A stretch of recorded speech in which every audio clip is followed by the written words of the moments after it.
Kuasa hukum Barada Richard Eliezer atau Baradae, Muhammad Burhanuddin menyatakan kliennya akan mengajukan diri sebagai Justice Kolaborator ke Lembaga Perlindungan Saksi dan Korban atau LPSK. Diketahui, Baradae merupakan tersangka dalam kasus tewasnya Brigadir Nofriansyah Yosua Huta Barat di rumah dinas Irjen Verdi Sambo. Justice Collaborator sendiri merupakan salah satu syarat agar Baradae tetap bisa dilindungi LPSK asal mau mengungkap siapa pelaku utama terkait kasus yang menjeratnya. Burhanuddin menegaskan kliennya akan secara terang-terangan membuka seluruh fakta atas insiden dugaan pembunuhan terhadap Brigadir J. Dalam kasusnya, Baradae telah ditetapkan sebagai tersangka dan dikenakan pasal 338 Junto pasal 55 dan pasal 56 tentang pembunuhan secara bersekongkol. Bila Baradae menjadi Justice Collaborator, tim kuasa hukum berharap keadilan untuk kliennya bisa terpenuhi.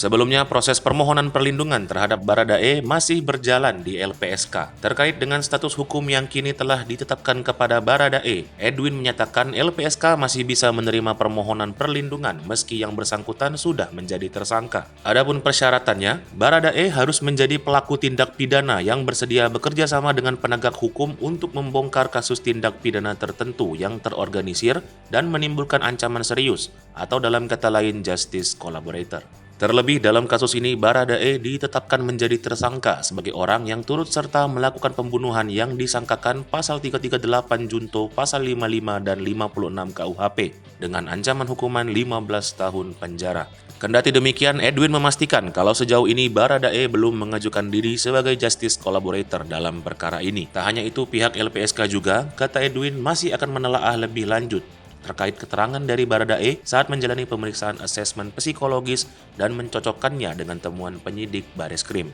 Dalam penanganan kasus tersebut, Polri menemukan ada ketidakprofesionalan dari oknum polisi dalam menyelidiki kasus yang menjadi sorotan publik ini. Sebanyak 25 polisi saat ini bahkan sudah diperiksa terkait dugaan pelanggaran etik dalam penanganan kasus kematian Brigadir J.